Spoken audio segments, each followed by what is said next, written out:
Мен оңтүстік Қазақстан облысында 1985 жылы дүниеге келдім.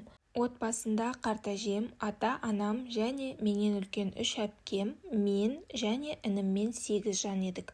Әжеміз мен ес біле бастағанымда көз жанары суланып қалған еді. Таяққа сүйеніп үйді жағалап жүретін, өзі арық кішкентай болатын. Үлкен әпкем Гүлхан әженің қызы болатын. Жас балаша әжеміздің шашын айранмен жуып тарап жіңішке қос бұрым етіп өріп қоятын. Киімдерін де тақадай еткізіп, жуып, шайып, жиі ауыстырып жүретін. Әжем екеуі бір бөлмеде жататын. Мен Гүлханның әжемді мұншалықты жақсы көретінін түсінбейтінмін. Кейде маған әпкем әжені анамыздан артық жақсы көретіндей көрінетін. Әкем Гүлханның анасына деген қамқорлығына риза болатын. Анам да енесін жас баладай тамағын жасап, дәрі-дәрмегін уақытылы беріп өмірден өткенше күтіп бақты. Мен кішкентай болдым ба білмедім, әженің мейірін сезіне алмадым. Оған қатты жақындай бермейтінмін. Өйткені әже уақыт өте біздің аттарымызды шатастырып, көз жанары сөніп, мен бастауышқа барғанда бақилық болды. Осы кезде өмір бар жерде өлімнің де бар екенін бала жүрегіммен ұға білдім. Адамның өмірі де өлшеулі екенін ұқтым. Сол кезде ата-анам мәңгілік жанымда болса екен, қартаймаса, өлмесе екен деп жалғыз отырып жылайтынмын. Мен әкемнің қызы едім. Әкем мені басқа балаларына қарағанда ерекше жақсы көрді. Ата-анам көздері ашық, көкірегі ояу, орыс тілінде еркін сөйлейтін білімді жандар еді. Анамыз сабағымызды қатты қадағалап отыратын. Генімізден болар, әпкелерім де мен де мектепте үздік оқыдық. Әпкелерім бірінен кейін бірі мектепті аяқтап, Алматыға бірінің артынан бірі жоғары оқуға орындарына түсті. Отбасымыздың тұрмыс жағдайы жақсы болатын.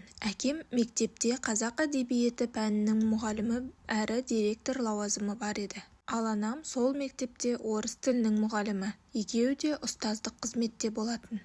Мен бала күнімнен өте зерек бала болып өстім. Ой өрісім де мен қатарлы балаларға қарағанда ерте дамыды. Бастауышты аяқтаған уақытымда әпкелерім демалыстарда үйге келетін. Сонда әпкелеріме қарап қызығатынмын. Мектеп бітірген соң мен де Алматыға оқуға түсемін. Әпкелерім секілді әдемі киініп, шашымды бүйралап ауылға келгенде сыныптастарым таңдай қағып тамсанатын болады деуші едім. Жоғары сыныпқа көшкенімде ең алдымен Гүлхан әпкем Алматыға тұрмысқа шықты. Әпкемнің тойына ата-анам мен туыстарымызбен барғанымызда әсем қала Алматыны алғаш рет көрдім.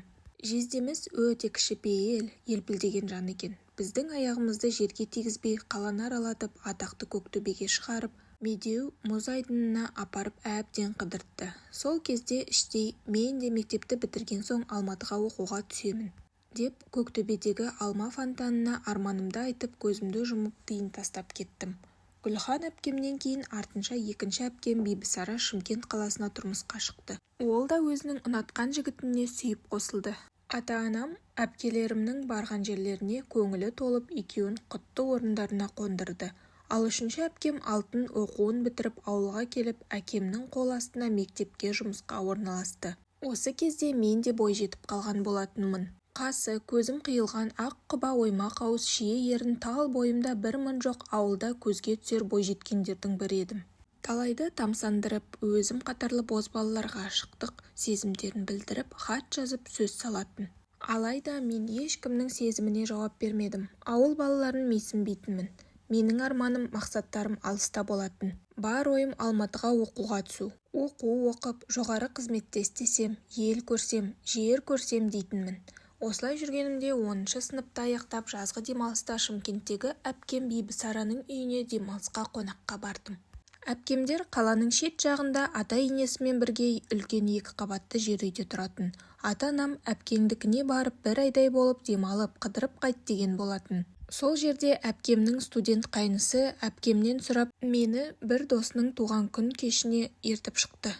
Әпкемнің абысынының мен қатарлы қызы құда бала үшеуміз жездемнің көлігімен үлкен мейрамханадағы Қайсардың досының туған күніне келдік. Мейрамхананың бөлек залында 20 шақты қыз жігіттер жиналған екен. Бізді жақсы қарсы алды. Сол жерде Қайсардың Серік деген досы құдашам екеуміздің ортамызға отырып сусын құйып маған ерекше көңіл бөле бастады. Серік ұзын бойлы, ақ құба, шашы толқындалып, артқа қайырылған, қасы, көзі қап-қара, сымбатты жігіт еді.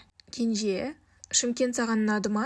Деп құлағыма сыбырлай сөйлеп белімнен ақырын құшқанда бойымды жинап ала қойдым. Осы кезде оң жағымда отырған құда балам: Сека, сен менің құдашамнан алысырақ отыршы, ол әлі мектеп оқушысы. Смотри, деп қалжындағансып ескерту жасап қойды. Туған күн иесі Қайсардың досы Маратқа барлығы жүрек жарды тілектерін айтып, сыйлықтарын табыстап, әзіл-қалжыңды аралас әңгімелерін айтып өте көңілді отырды. Қайсар оң жағында отырып, ол да маған: Кенже, қысылмай дәмнен ауыз тиіп отыр, деп барынша күтіп жатыр. Құда балам да бойы ұзын, спортпен шұғылданатын келісті жігіт болатын.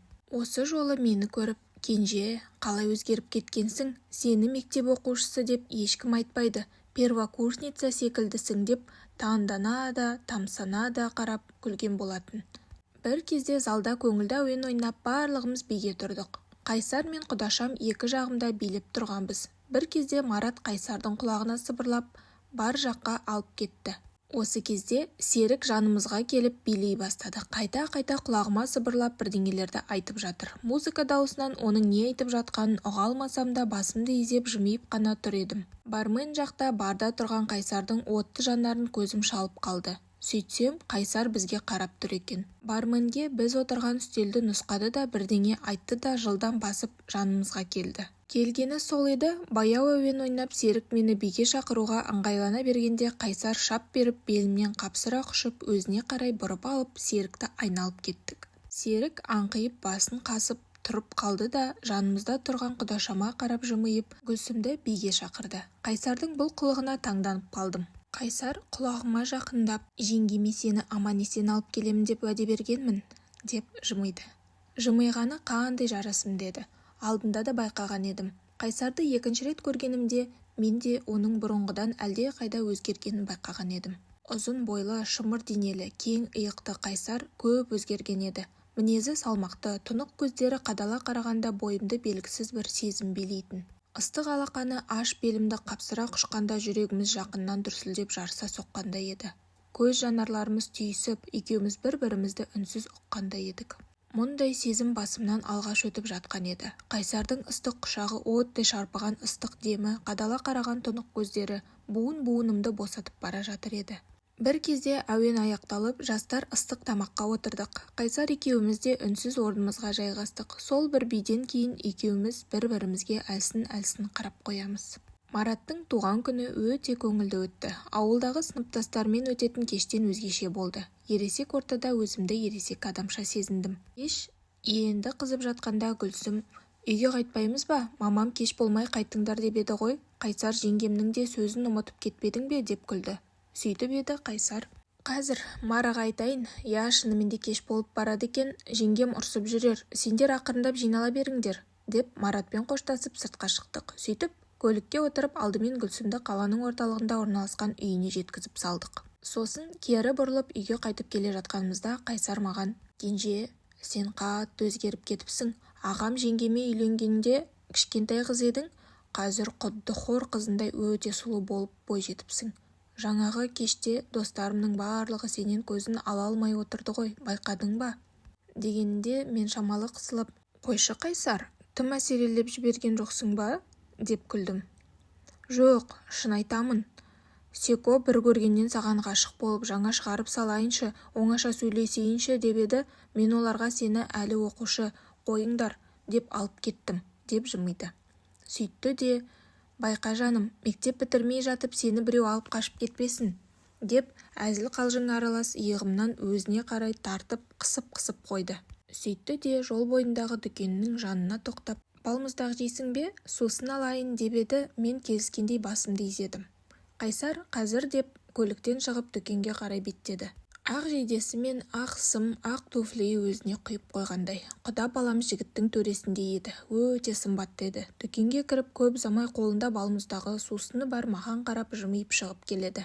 Мен де еріксіз жымидым. Көлікке отырып қолыма балмұздақты ұстатты да өзі сусынды ашып стаканға құйып: сен асықпай балмұздағыңды жеп ал, сосын жүреміз, деп сусыннан ұрттап маған қарап қойды. Мен ыстықтап отыр едім, балмұздақты ашып жей бастадым. Қайсар кешті достарын әңгіме етіп күліп отыр. Бір кезде мен де күлемін деп балмұздақ бетіме тиіп кетті. Қайсар қалтасынан платочкасын алып бетімдегі балмұздақты сүртіп жатқанда көз жанарымыз және түйісіп қалды.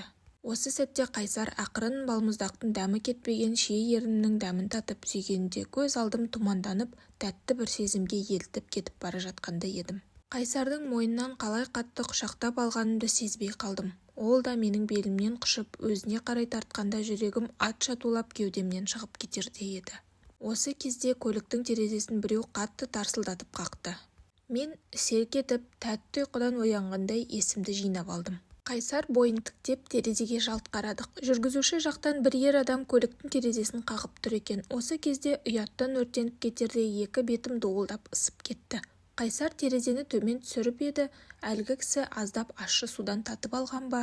Ағатай, кедергі жасасам кешірім сұраймын. 5-10 сом бар ма? Ауырып тұрмын, бере тұршы. Жақсылығың алдыңнан шықсын, өтініш, деп еді Қайсар. Әрине ағасы. Мә, ала ғой, деп қалтасынан ақша алып, ана кісіге ұстата салды да көлікті оталдырды. Ана кісі алғысын айтып жатыр. Көлік қозғалып жүріп кетті. Қайсар маған қарап, кенже, ренжімеші, сенің сұлулығыңның алдында сезімімді тізгіндей алмай қалдым, деді. Мен қысылып басымды изедім, бірақ іштей Қайсарды ұнатып қалғанымды білемін. Сол бір кештен кейін Қайсар екеуміздің сезімдеріміз ұлғая түсті. Қайсар маған ашық сөз салды. Мені ұнататынын, сүйетінін, тіпті мектепті аяқтаған соң үйленейік деп сөз салды. Қайсар мені әпкемнен сұрап күн ара қалаға қыдырып келеміз, киноға барамыз, дүкенге барамыз деп үйден жиі алып шығатын болды. Екеуміз шымқала кештерінде саябаққа қыдырамыз, қаланы аралап жүреміз. Балмұздақ жеп, әңгімелесеміз, сырласамыз, осылай бір-бірімізге бауыр баса бастадық. Дегенмен Қайсар жауапкершілігі мол жігіт болатын. Мені құшып ернімнен сүйгеннен арға барған емес еді. Мен де оны сүйіп қалдым. Алайда екеуміз сезімдерімізді жасыруға мәжбүр едік. Мен мектеп оқушысымын, және екеуміз құда бала мен құдашамыз. Мұны ата-анамыз, әпкемдер білсе ұят еді. Осы себепті Қайсар алдымен мектепті бітір, сосын ата-аналармен сөйлесеміз, деп келістік. Осылай алғашқы махаббатымды кезіктіріп, құда баламды құлай сүйіп қалдым. Ол да мен десе ішкен асын жерге қоятын. Әпкемдерімізге сезімдерімізді білдірмедік. Бір ай уақыт суылдап өте шықты. Әпкем мені үйге апарып саламыз, әрі ата-анамды көріп қайтамын деп жездем үшеуміз жолға шықтық. Қайсар екеуміз бір-бірімізді қимай қоштастық. Көлікпен шығып бара жатқанымызда Қайсардың дарбазаның ашып жатып, маған қимай қараған тұнық жанары жадымда сақталып қалған еді. Жүрегім сыздап бара жатқандай әлсін-әлсін артыма қарайлаумен қол бұлғап кете бардым. Сөйтсем, жүрек құрғыр бекер сыздамаған екен ғой. Осы кезде алғашқы махаббатыммен мәңгілікке қоштасқандай болғанымды сезген екен ғой. Шымқалада бір айдай уақыт демалып, Қайсармен өткізген күндерімді сағына еске алып, ертерек 11-ші сыныпты аяқтасам деп асыға күте бастадым. Жоғары оқу орнына түсемін деген армандарым ендігі Қайсарға тұрмысқа шықсам деген қиялға ауысты. Қайсар тамыз айының 5-ші жұлдызында әпкемдермен бірге әжемізге арнап бергелі жатқан асқа келемін деп уәде берген болатын. Уақыт өте оны қатты сағына бастадым. Мінезім тұйықталып есейіп кеткендей болдым. Алайда ішкі сезімім жайлы құда балама ғашық екенімді, онымен сөз байласқаным жайлы ешкімге тіс жарып айтпадым. Шілденің аптап ыстығы басылып сарғая тосқан тамыз айы да келіп жетті. Қайсармен қауышуыма санаулы ғана күндер қалғанында жүрегім алып ұшып қуанып жүрдім. Әкемдер асқа дайындала бастады. Құда мен құдағи да келетін еді. Таңертең анам бөлмеме келіп бетімнен иіске боятты. Орнымнан тұрып беті қолымды жуып төсек орнымды жинастыра бастадым. Қонақтар түске қарай келіп қалуы керек болатын. Айнаға қарап қай көйлегімді кисем екен деп ойланып тұрғанымда кенеттен жүрегім шымырлап қоя берді. Өзімді біртүрлі жайсыз сезініп керуетке отыра қалдым. Терең тыныс алғаннан соң өз-өзіме келе бастадым. Ал бөлмеден «Кенжеш, таңғы асқа кел, қайта ұйықтап қалдың ба?» деген анамның дауысы шықты. Орнымнан тұрып солай қарай беттедім. Ас үйге келсем әкем дастархан басында отыр екен. Анама «Ошақтағы от өшіп қалмасын, Манат қайда?» деп інімді сұрап жатыр екен. Мені көріп дастарханға шақырды. Барлығымыз отырып таңғы ас іштік те көрші жеңгешелеріміз келіп, бірі қамыр жайып, бірі дастархан жасауға кірісіп кетті.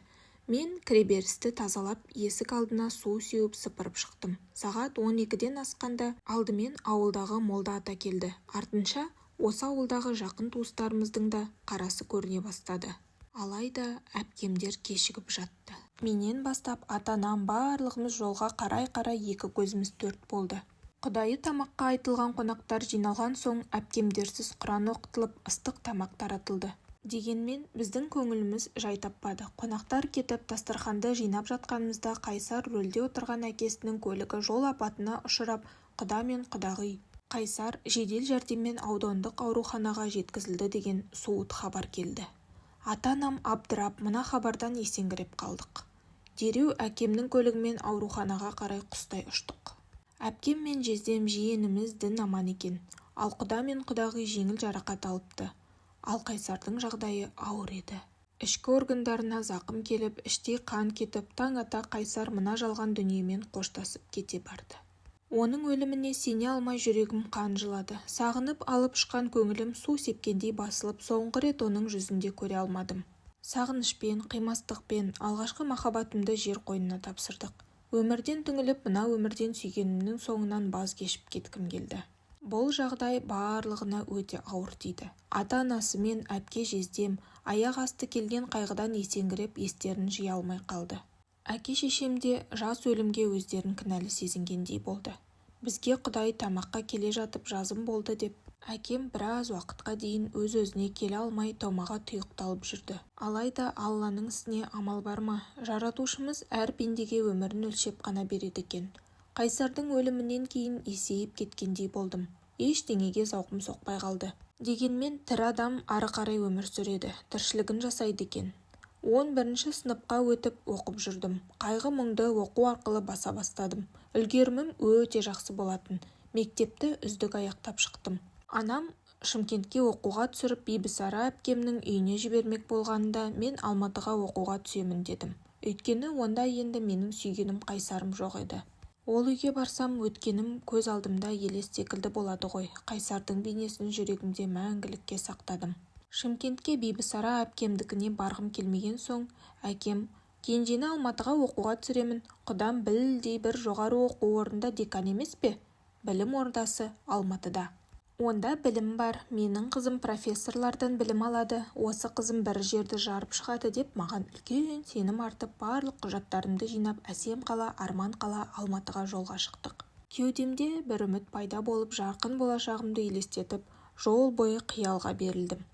Таңертеңгісін бізді вокзалдан жездем қарсы алды. Сөйтіп әпкемдікіне келіп тоқтадық. Жездем мен әпкем ата-енесінен бөлек қаланың ортасында 3 бөлмелі пәтерде тұратын. Тұрмыс жағдайлары жақсы болатын. Әпкемнің атасы мен оқуға түскелі отырған жоғары оқу орнында бір бөлімде декан. Әрі сол жерде сабақ беретін. Осы себепті мен тез-ақ құжаттарымды тапсырып, емтихандардан өтіп, студент атандым. Әкем мені ертіп келіп, құдасына табыстап, 2 күннен кейін қайтып кеткен болатын. Әпкем мені қалаға үйрене берсін, әрі жанымда болып, оқу басталғанша кішкентайма қараса жүре берсін деген болатын. Сөйтіп, жездем екеуі базарға апарып, мені бірсыпыра киіндіріп, оқуға қажетті құрал-жабдықтарымды сатып алып берді. Алматыда жаз мезгілі біздің ауылдағыдай қатты ыстық емес еді. Тау бөктерінде орналасқандықтан болатын. Ақша бұлттар қалықтаған, көк аспан лезде бұлттанып, аяқ астынан жаңбыр төгіп өтетін. Жаңбырдан кейін таза ауа, жаның сергіп қалатын. Алматының ауа райына үйренісіп, қала халқының тұрмыс тіршілігімен таныса бастадым. Жарқ-жұрқ еткен әсем қала Алматы қалаға келген жастарға ерекше әсер етеді екен. Мен үшін өткенімді, балалық махаббатымды ұмыттырып, болашаққа жоспар құрып, қайта армандай бастадым. Күз келе студент атанып, жоғары білім ордасының табалдырығын аттағанымда көңілімді ерекше қуаныш кернеді. Тобымдағы Қазақстанның әр жерінен келген өзім қатарлас ұл-қыздармен танысып, барлығымыз тез тіл табысып кеттік. Кураторымыз да өте білімді түркі тілдерінің зерттеушісі. Ақжайна апайымыз өте талапшыл студенттермен тең сөйлесетін. Сабақтан тыс өмірлік ақыл кеңесін айтып отыратын керемет жан еді. Оқуда магистр, профессор, доктор наук дәрежесі бар жандардан білім ала бастадық. Мұның ішінде хабар арнасында тележүргізуші болып жұмыс істейтін Бауыржан ағайға ерекше қызығатынмын.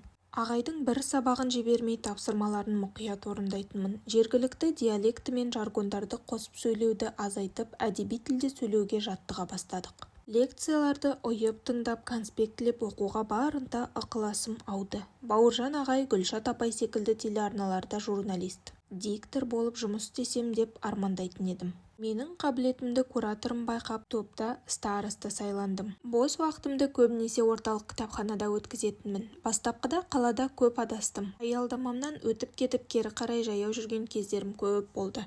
Дегенмен сонда да қынжылмайтынмын. Қаланы аралап жаяу жүргенді ұнататынмын. Алматының алғашқы қысын қарсы алып, орталық алаңда үлкен шыршаның жанында концерттік бағдарламаларды тамашалап, әпке жездеммен, ата-анасымен, жиеніммен жаңа жылды қарсы алдық. Қысқы демалыста ауылға барып, ата-анамның жанында аунап-қунап келген соң, қайта оқуға ден қойдым. Жалпы тобымыздағы студенттер бір-бірімен жарысып оқитын. Осындай тобымызды кураторымыз да мақтан тұтатын. Осылай жүріп, алғашқы курста сессияларды автоматпен жоғары бағамен аяқтап шықтым. Екінші курсқа көшкенде Айнаш есімді Өскемен қаласының қызымен жақын араласып, жан құрбыға айналдық. Айнаш өте салмақты, сабақты жақсы оқитын, ән салғанды ұнататын, көңілді періштедей таза қыз болатын. Бір күні кураторымыз орталық студенттер сарайында концерт болады. Соған жақсы оқитын студенттеріме билет беремін, барып тамашалап қайтыңдар деп топтағы біраз студенттерге билет берді. Оның ішінде Айнаш екеуміз де бар едік. Сабақтан шыққан соң әпкеме ескертіп концертке кеттік. Үлкен залда концертті тамашалап, керемет әсер алып, билеп, аяқталған соң сыртқа шықсақ қараңғы түсіп, жаңбыр құйып тұр екен. Концерттен шыққанның барлығы аялдамаға қарай жүгіре жөнелді. Біз де Айнаш екеуміз қолтықтасып алып, бір қолшатырдың астында аялдамаға қарай жүгіре басып келе жатқанымызда, жанымдағы Айнаш деп айқайлап, ұзын күзді күртешемнің етегінен тартып қалғанда, менің де екі аяғым бірдей, бір түбі жоқ тесікке түсіп, екеуміз сол тесікке кептеліп те қалдық. Аяғымыз салбырап тұр, жаңбыр құйып жанымыздан су ағып жатыр. Екеуміз не болғанын түсінбей, көмектесіңдер деп айқайлап жатырмыз. Алайда бізді ешкім елеп естімейді. Барлығы жаңбырдан қорғанып аялдамаға қарай асығыс жүгіре жанымыздан өтіп кетіп жатыр. Бір кезде басында ақ қалпағы бар, үстінде ақ ұзын шапан киген үлкен кісі келіп екеумізді әлгі тесіктен шығарып алды. Үңіліп қарасақ, әлгі тесік су ағатын жер асты арықтар екен. Бетінде жабулы тұру керек болған тор сеткалары темір ашық қалған екен. Үстімізді қаққылап, есімізді жиып, әлгі кісіге рахмет айтайын деп жан-жағымызға қарасақ, әлгі кісі зым-зия жоқ. Содан қорқып қалған құрбыммен аялдамада тоқтап тұрған троллейбусқа жүгіре бастып отырып қалдық та, біздің үйге қарай кеттік. Әпкемнің үйіне келген соң жарықта үстімізге қарасақ, бір жерімізде бүлінбеген балшық су болмаған. Бұл жағдайға құрбым екеуміз таң қалдық. Сол түні Айнаш біздікінде қонып, ертесінде сабаққа бірге бардық. Осылай қызыққа толы, білімге ұмтылған армандарымыз асқақ, мақсаттарымыз айқын, студенттік өміріміз өтіп жатты. Үшінші курсты аяқтар шағымда топтағы Әсем есімді қыздың туған күнін атап өтпек болып, шағын мейрамханаға жиналдық. Әсем ата-анасы қызметтегі бейқуат отбасының қызы болатын. Мінезі тік болғанымен үнемі күлімдеп жүретін әзілқой ашық қыз еді. Ата-анасы туған күнін мейрамханада жасап бермек болып, топтағы қыздарды ғана шақырыпты. Біз қыздармен бірге ортадан жиналып, бір шоқ гүлімізбен Әсемге де арнап, күміс сырға мен жүзік тақтық. Кешіміз өте көңілді өтіп жатқанда, көршілес үстелде отырған бір топ жігіттердің арасынан Қайсарды көргендей болдым. Жүрегім дүрсілдеп, кеудемнен шығып кетердей қатты соғып кетті. Ұзын бойлы, кең иықты, жүзі сондай жылы, толқынды қоңыр түсті, шашын артқа қайырған, қысық көзді жігіт маған күлімдей қарағанда, оның Қайсардан аумай қалған болмысына таң қалдым. Қайсардан кейін ешқандай жігітке көңіл бөлмегенмен, мына жігіттің жылы жүзіне Қайсар секілді жымиғанда, оң жақ бетінде пайда болатын шұқыршағына ерекше назарым ауды. Денемде белгісіз бір діріл пайда болғанда еді. Әлгі жігіттен көз алмай терең ойдың тұңғиығына батып кеткен екенмін. Бір кезде Әсем, «Ал қыздар, алаңға шығып билейік те? Бұл не отырыс, жүріңдер!» дегенде қалың ойдың шырмауынан шығып қыздармен алаңға шығып көңілді әуенге билей бастадық. Үшінші курс дегеніміз біздің есейіп, қалаға бойымыз үйреніп, жан-жағымызға барлай қарап, ақыл тоқтата бастаған шағымыз еді. Баяғы ашық ауыз пербашкалар емес едік. Би алаңына шыққаннан жаңағы жігіттер жанымызға келіп танысуға ұсыныс жасады. Қайсарға ұқсаған жігіттің есімі Сұлтан екен. Сұлтан да осындағы заңгерлерді оқытатын жоғары оқу орнында 3-ші курста оқиды екен. Екеуміз жерлес болып шықтық. Ата-анасы Шымкент қаласында тұрады екен. Мұнда ағасының қолында тұратынға ұқсайды. бір үйдің кенжесі екен. Екеуміз сол кеште жақын танысып, үйлеріміздің телефон номерлерімізді алып, кеш соңында Айнаш екеумізді таксиге салып шығарып салды. Кейін өзі айтқандай бізді соңғы ақшасына таксиге салып жібергеннен кейін өздері үйлеріне жаяу қайтқан екен.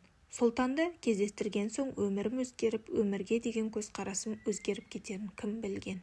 Сол кештен кейін Сұлтан екеуміз үйдегі телефон арқылы жиі хабарласып тұратын болдық. Алғашқы махаббатым қайта оралғандай іштегі сезімдерім қайта ояна бастады. Кей түндері телефонды жатын бөлмеме кіргізіп алып таң атқанша әңгімелесетінбіз. Сұлтан студент болғанымен отбасы әл-ауқатты. Ата-анасы білім ошақтарында жоғары лауазымды қызметте істейтін. Ағалары да жоғары қызметте, жеңгелері де өздеріне сай, бірі генералдың қызы болса, екіншісі атақты жазушының қызы еді. Сұлтан мені кездесуге шақырғанда әпкем жіберіп тұратын, өйткені маған сенетін еді. Сұлтанды қайсарға баладым ба, іштегі сағыныш алдамшы сезімге айналды ма, оған тез бауыр баса бастадым. Онымен студенттік шағымның ең бір керемет кездерін бастан өткіздік десем де болады. Алматының әсем кештерінде қаланы қыдыртып, бір-бірімізге оқу орнымызға іздеп баратынбыз. Трамвайға отырып алып, соңғы аялдамаға дейін барып қайта қайтатынбыз. Сұлтан маған туған күн мерекелерде қымбат бағалы сыйлықтар сыйлайтын. Оны студент деп ешкім айтпайтын. Құрбым Айнаш та Сұлтанды керемет жігіт деп екеумізге қызыға қарайтын. 3-ші курсты аяқтағанда жүргізуші куәлігін алғым келіп, кешкі курсқа автошколаға жазылдым. Өйткені көлік жүргізуге қатты қызығатынмын. Сабақтан соң кешкі автошколаға барып оқып жүрдім. Туған күніме орай Сұлтан мені қалалық ГАИ-ге ертіп апарып, ағасы арқылы қолыма жүргізуші куәлігін алып беріп, үлкен сыйлық жасады. Сөйтіп, ағасының алып берген көлігімен қала ішінде маған көлік жүргізуді үйрететін. Көлік жүргізуді жап-жақсы үйреніп, машықтанып алдым. 4-ші курсқа өтетін кезде жазғы демалыста Айнаш екеуміз қаланың ортасындағы мейрамханаға даяшы болып уақытша жұмысқа орналастық.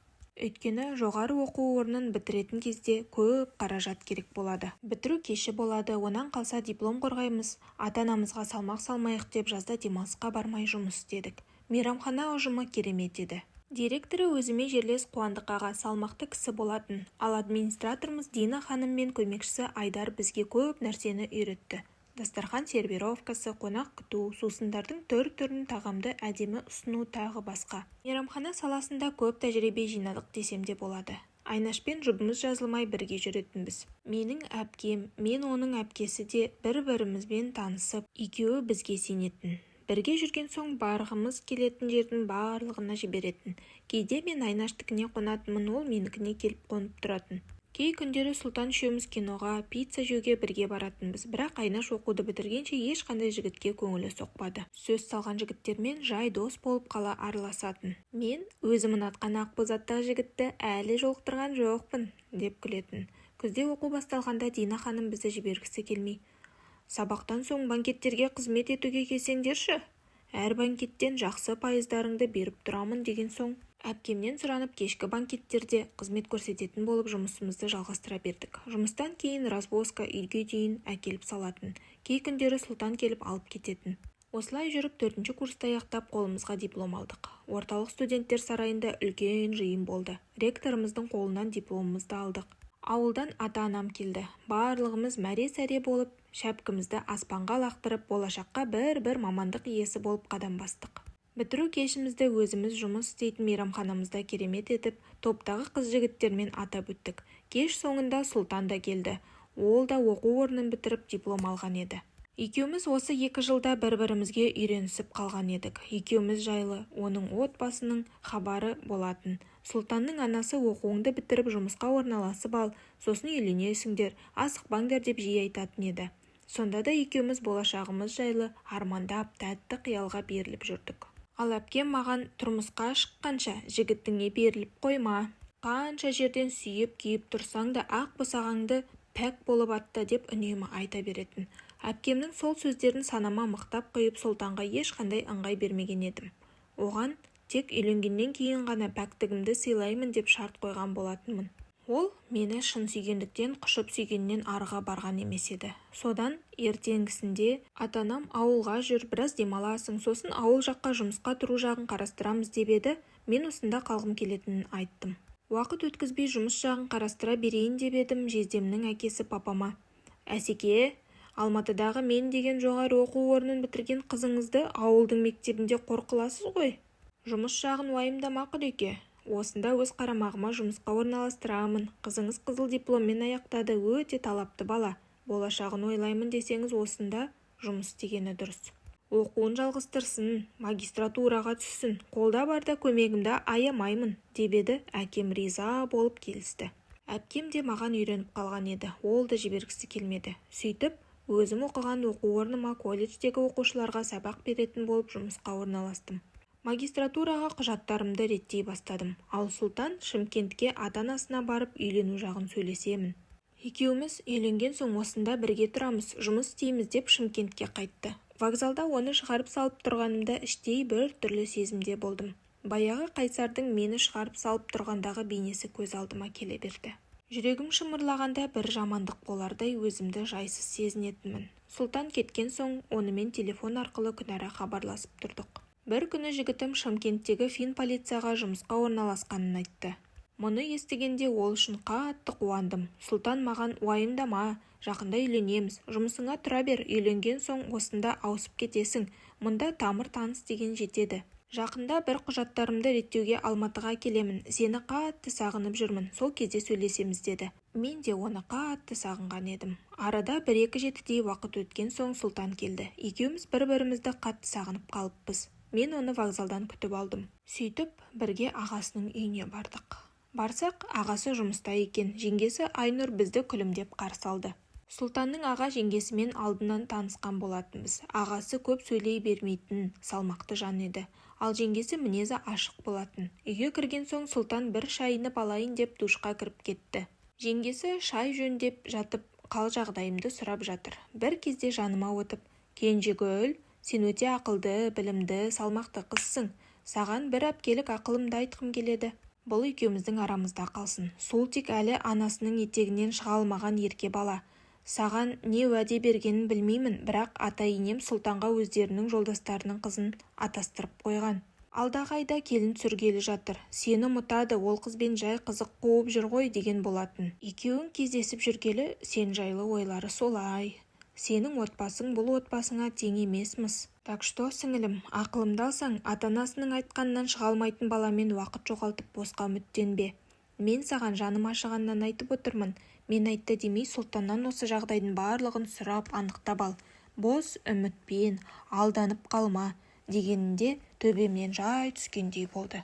Осы кезде Сұлтан да душтан шығып, жеңеше, біз Кенжемен Арбат жаққа қыдырып қайтамыз. Ағама айта саласыз ғой, я? Кешікпей келемін деп маған қарады да, қазір киініп алайын, шығамыз, деп киінуге кетіп қалды. Менің ішім алай-дүлей болып отырғанда Айнұр, Кенже, бүгін осының барлығын анықтап онымен сөйлесіп ал, деді. Сұлтан шыққан соң оған ештеңемді білдірмей Арбат жаққа келіп шағын мейрамханаға шеткері бір үстелге жайғастық. Осы жерде Сұлтан мен сұрамай-ақ ата-анасының ағасының біздің үйленуімізге қарсы болып жатқандарын жеткізді. Алайда ол тек мені ғана сүйетінін, оларды тыңдамай маған үйленетінін айтқанда мен, Сұлтан, ата-анаңның батасын алмай, екеуміз үйлене алмаймыз. Батасын алып, рұқсатын алып, ата-анамның алдынан өтерде ғана маған келерсің, деп шорт кесіп орнымнан тұрып кетіп қалдым. Оған ішкі күйімді, көз жасымды көрсеткім келмеді. Алғаш рет өзімді төмен сезіндім. Отбасының тең емес деген не екен? Менің ата-анамның олардан қай жері кем? Олар да оқыған, көзі ашық жандар. Бар ғұмырларын ұстаздық қызметке, өскелең ұрпаққа білім беруге арнаған жандар. Көңілдері ақ, еңбектері адал жандар ғой. Бізді барынша ешкімнен кем қылмай тәрбиелеп оқытып өсірді емес пе? Сол кездесуден кейін Сұлтан қанша рет қоңырау шалса да жауап бермедім.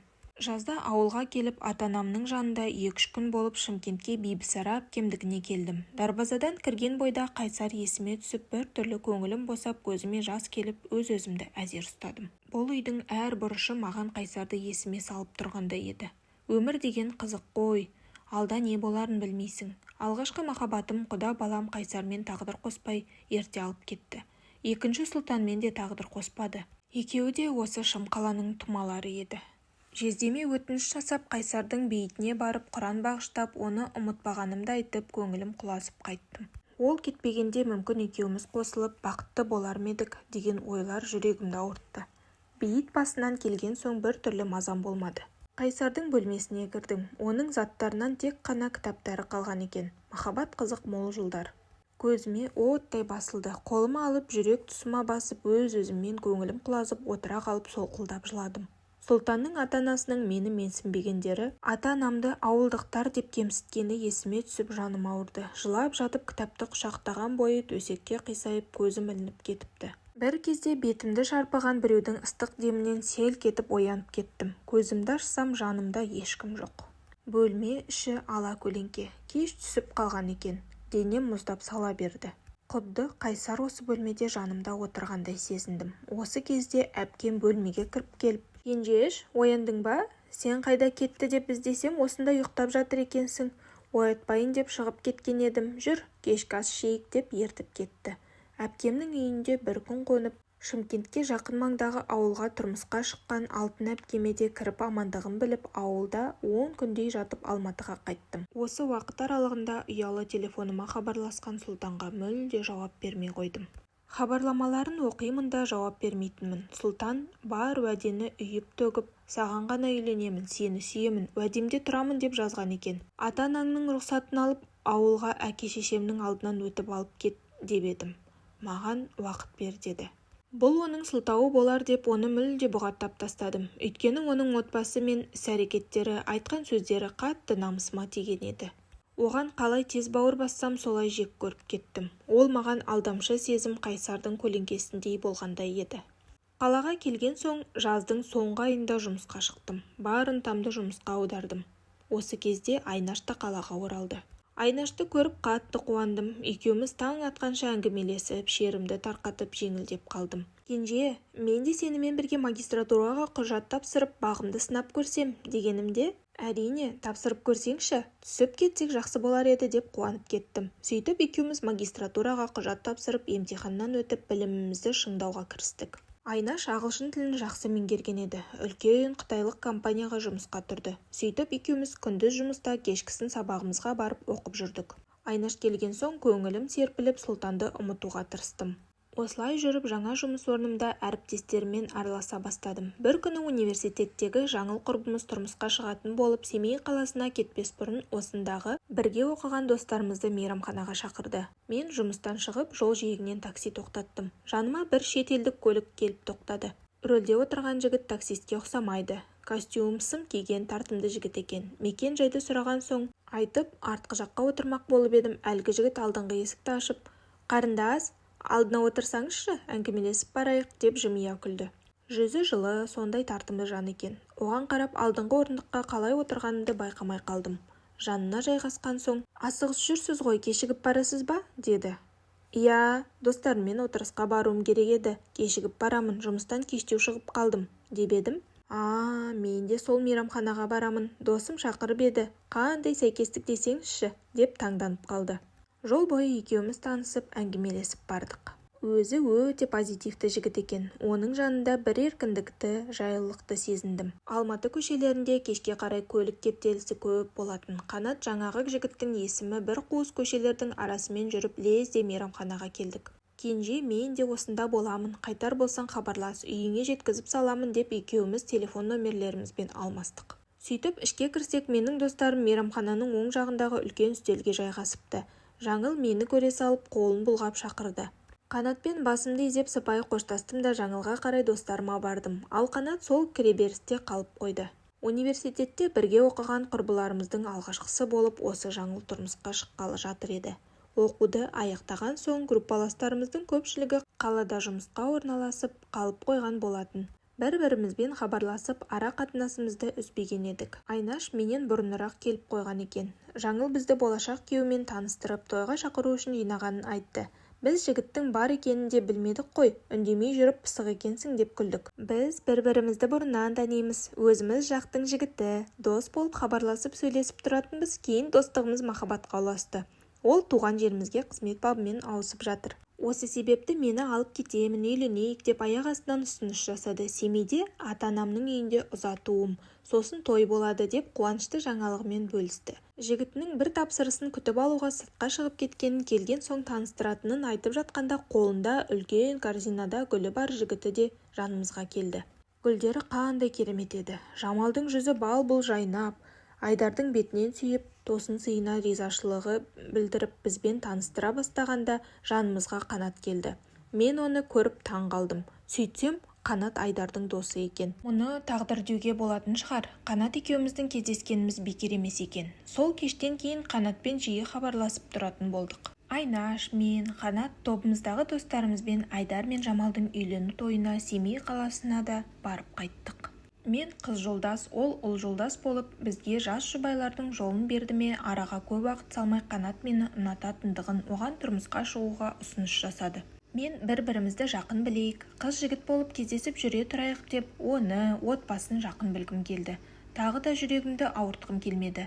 Отбасы өз отбасым секілді қарапайым жандар болса екен деп тіледім. Уақыт өте Қанаттың ес тоқтатқан, ер мінезді жақсы жігіт екеніне көзім жете бастады.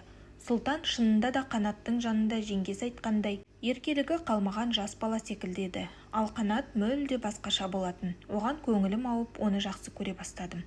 Таңертең ерте тұрып, жұмысқа келдім. Түске таман асханаға барып түстеніп отырғанымда Айнаштың әпкесі хабарласты. Айнаштың қатты ауырып ауруханаға түскенін, ауылынан аға жеңгесінің келгенін, жағдайының ауыр екенін, жансақтау бөлімінде жатқанын айтқанында төбемнен жай түскендей болды.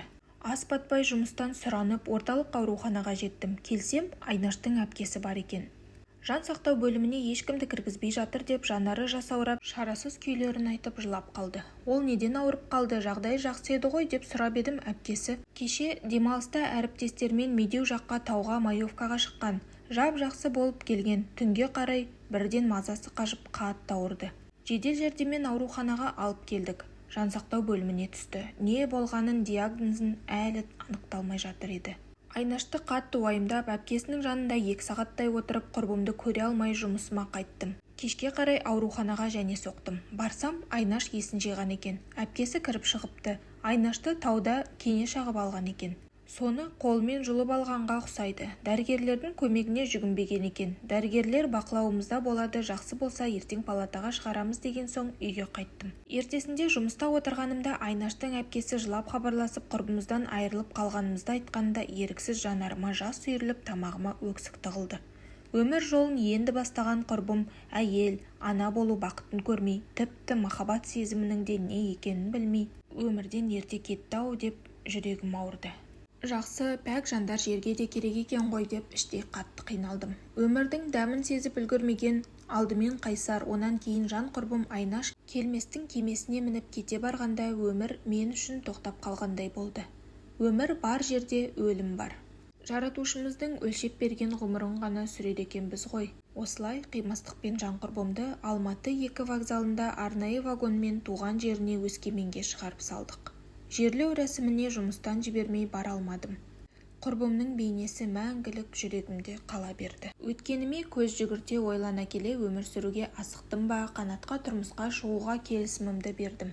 Көп созбай үйленеміз деп ата-анасымен, бауырларымен таныстырды. Бастапқыда ата-анасы сондай жайдары ашық, жарқын, жақсы адамдар секілді көрінді. Күзге таман Қанат ата-анасымен менің отбасымның алдынан өтіп, барлық жөн-жоралғысымен қолдан ұзатып алып кетті. Қанаттың ата-анасы қала маңындағы шағын ауылда тұратын. Қолдарында тұрмыстан қайтып келген үлкен әпкесі, 2 баласымен және үйленген інісі тұрады екен.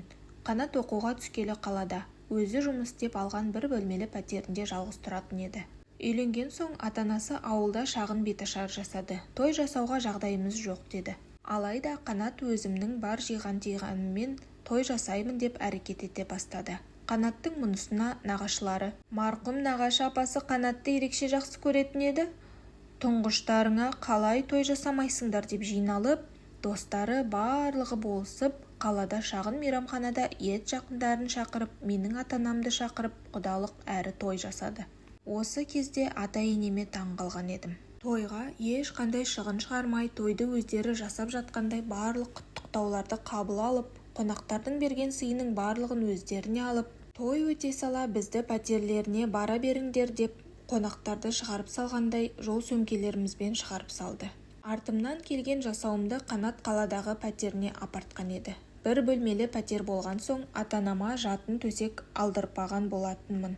Анама көп заттың қажет жоқ десем де көрпе, төсек, қонақ бөлмеге жазылатын диван, телевизор, ыдыс-аяқ, киім-кешек барлығын алып келіпті. Пәтерімізге келген соң жасауымның барлығын шығарып, пәтеріміз дүниеге толып, жайнап шыға келді. Сөйтіп үйлене салып бөлек тұрдық. Алайда бөлек тұрдық деген атымыз ғана болмаса, ата-енем жиі келетін. Қанаттан неге ата-анасынан бөлек тұрғанын сұрағанымда ауылдан жұмысқа қатынау қиын болды. Сосын жұмыстан осы пәтерді алудың орайы келіп тұрған соң алып қойған едім. Содан бері осында тұрамын деген болатын. Кейін абысынымнан Қанат оқуға түсірде әкесімен қатты ренжісіп кеткен екен. Оқуға өзі түсіп, жұмысқа да өзі орналасып, пәтер алып жағдайын жасаймын деп жүріп қалғанға ұқсайды. Өзі пысық, кезінде ауылдың талай қызы артынан жүгіргенде ешқайсысына қарамай қойған екен. Жұмыс басты, өзімен өзі бөлек тұрыпты. Дегенмен ата-анасына, әпкесіне қаржы жағынан көп көмектесіп тұрады екен. Өзі отбасы туралы көп айта бермейтін. Сонда да отбасымен араларында бір салқындықты сезетінмін. Бір күні ата-енем, қайынәпкем, қайным әйелімен қонаққа келеміз деді. Мен бар өнерімді салып ет асып, қолдан жайма жайып жаңа отбасымды өз шаңырағымызда күттік. Атам жайман керемет болыпты. Біздің үйдің қатындары жалқау, дүкеннің дайын жаймасын сатып ала салады деп еді. Енем, қойшы сен, әрдеңені айта бермей. Бастапқыда жайма жаюды білмегенімізбен кейін үйрендік қой. Өмір өзі үйретеді. Үйде өзімізге жайма жаямыз. Қонақ келгенде ғана дүкеннен аламыз. Көп кісіге жайма жаю оңай емес, деп сөз соңын бұрып жіберді. Осы жерде атамның үйдің қатындары деп сөйлегені ұнамай қалды. Ол жерде өз қызы, келіні де бар ғой. Уақыт өте атамның осындай қытымыр мінезін, қысыр сөздерін байқай бастадым. Жаңа отбасымның біртүрлі сөздеріне де қылықтарына да ақырындап үйрене бастадым. Демалыс күндері қалаға шықтық деп біздікіне міндетті түрде келіп кететін. Үйлерінен шыққаннан біз келе жатырмыз, шай қойып қойсын деп күйеуіме хабарласатын. Әрине, келін болған соң келіндік қызмет міндетім ғой деп күліп қарсы алып дастарханды жайнатып күтіп алатынмын. Отырып ауылдағы көрші-қолаң, алыс-жақын туыстарының жаңалықтарын барлығын айтып кететін. Біз үйленген соң көп ұзамай тұңғышыма аяғым ауырлады. Межелі уақытым келіп декреттік демалысқа шығып тұңғыш қызымды босандым. Ауылдан ата-анам келді. Қаладағы Гүлхан әпкем қызыма кіндік шеше болып ауруханадан шығарып алды. Анам бесікпен балаға жасауында ала келген еді. Енем, қазір бесікке кім бала жатқызады? Деп ойындағысын айта салды. Сөйтіп еді анам, бесікке жатқан баланың ұйқысы тыныш болады, таза болады, деп жөн-жоралғысын бесікке салып көрсетіп, кешкісін Гүлхан әпкемнің үйінде қонып, ертесінде қайтамыз деп сонда кетті. Балалы болып үйде отырғалы ата-енем 2 күннің бірінде келетін болды. Баяғы әдеттерінше қонақ бөлмеден атам мен Қанаттың дауыстары қатты шығып сөзге келіп қалды. Сонда атам, сен қатын алғалы соның сөзінен шыға алмайтын болдың. Қайын жұртыңа өбектеп подкаблучник болдың. Әй қатын, жүр кеттік, деп енеме жеке сөйлеп, бұлқан-талқан боп ашуланып үйден шығып кетті. Күйеуім ашудан түтігіп кетіпті. Абысыным 2 баласын киіндірді де, жақсы кенже, хабарласамыз ғой, тыныштық болсын деп үйден асығыс шығып кетті. Енем болса Қанатқа, әкеңдікі дұрыс, жағдайың бар ғой, әпкеңді ойламайсың ба? Бауырдан артық адам болмайды саған. Сосын хабарласамын, ойланарсың, деп маған бір қарады да шығып кетті. Мен не болғанын түсінбей Қанатқа қарап едім. Кенже, мен мектепті аяқтағалы өз киімімді, өз нанымды өзім тауып келе жатқан адаммын. Әке-шешем мені өмірге әкелді, өсірді, бірақ ержеткенде маған ештеңе бере алмады. Нағашымның көмегімен оқуға түсіп аяқтадым. Досымның әкесінің арқасында мемлекеттік мекемеге жұмысқа орналасып пәтер алдым. Әкем енді сол пәтерді Күлайшаға бер деп жатыр. Бауырым үшін жалко емес әрине, бірақ ол менің маңдай термен алған алғашқы баспанам. Оны қызыма деп атап қойғанмын. Ертеңгі күні өскенде өз баспанасы болады. Барған жері қандай боларын кім білсін. Сол себепті ол пәтерді бере алмаймын. Қажет болса өздері алып берсін. Болмаса Күлайшаның күйеуінің үйі бар ғой, соны бөлісіп алсын, алимент алсын. Мен беруге міндетті емеспін ғой деп салысы суға кетіп отыра кетті. Ата-анасы қандай болмасын оларға қарайласамын. Алайда тыныш өмір сүргім келеді. Әкемнің осы бала күнімізден айқай шуы, тоқпақтап ұрғаны барлығы шаршатты дегенінде күйеуімнің жағдайын жақсы түсіндім. Шай жаңалап әкеліп, Қанат, қойшы, уайымға салынба. Қандай болмасын ата-анаң ғой, оларға ренжіме.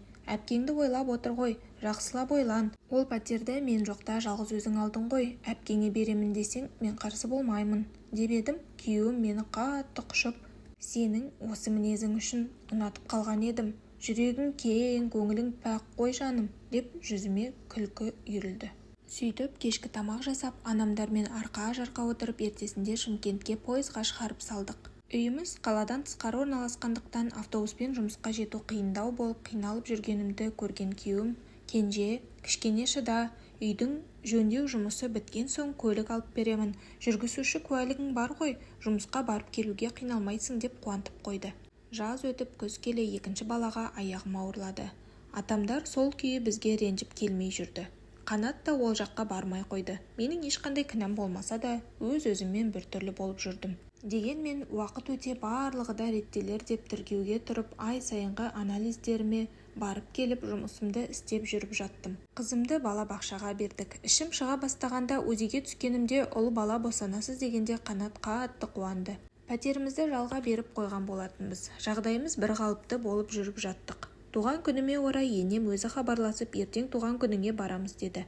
Олардың келетініне жолдасыммен татуласатынына қуанып дайындала бастадым. Қанаттың бірге жұмыс істейтін серіктесін әйелімен бірге шақырған болатынбыз. Сөйтіп кешке қарай қонақтарымыз келіп, дастархан басына жайғаса бергенімізде ата-енем, қайынәпкем де келді. Атам қабағы қатулы, дастархан басында көп сөйлемей отырды. Ыстық тамақты түсіргелі жатқанда сырттан бір көлік келіп, қатты сигнал бергенде бұл кім болды екен деп едік. Қанат маған қарап, жүрші, көріп келейік.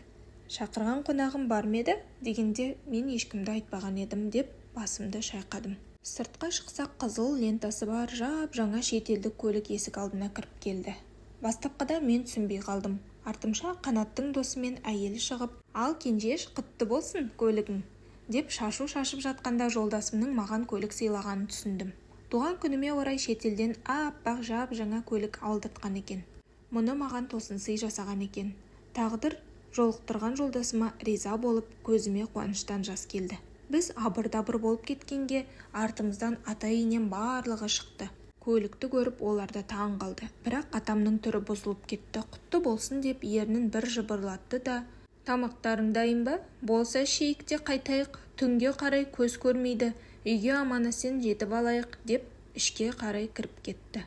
Мен риза болып жолдасыма рахмет айттым. Тамақты салып жеп жатқанда жолдасым, кенжеге жұмысқа барып келу автобуспен қиын, емтиханға баратыны бар, кейде мен кеш шыққанда аяулымды балабақшадан алады, жүргізуші куәлігі бар, деп жатыр еді досы. Әрине Кана, көлік деген өз қолыңда тұр ғой, баяғыда алып беретін жөнің ғой. Мен Алтошқа правасымен бірге бірден алып бергенмін. Бастапқыда қорқақтайтын, қазір көлікті жақсы жүргізеді. Балаларды мектеп, балабақша, барлығына өзі алып барады. Өзі алып келеді. Мен ол жағына мүлде бас қатырмаймын. Кенже қайта оқыған екен, көлік жүргізе алады, құтты болсын, деп күйеуімді құптап қойды. Енемдер тамақ жеп болған соң торт пен шайға қарамай атам асықтырып алып кетті. Ертесінде атам Қанатқа хабарласып, кеше пәтер жайын сөйлесуге келіпті. Қонақтардың көзінше ештеңе айта алмай, бүгін пәтерді не істейтін болдың деп сұрады.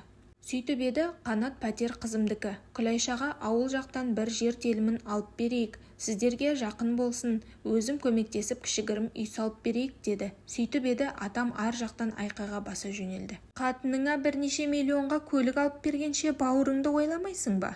Жағдайың бар ғой сенің, үлкен үйің бар, сол пәтерге қарап қалдың ба, деп айқайлап ұрса жөнелді. Сөйтіп еді, Қанат телефон тұтқасын қоя салды да ашудан түнеріп сыртқа шығып кетті.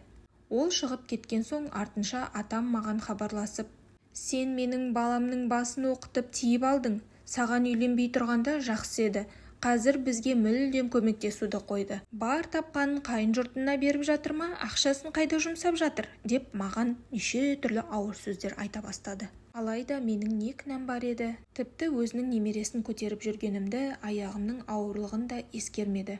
Ол кісіні ары қарай тыңдау мүмкін емес еді. Содан мен де телефон тұтқасын қоя салдым.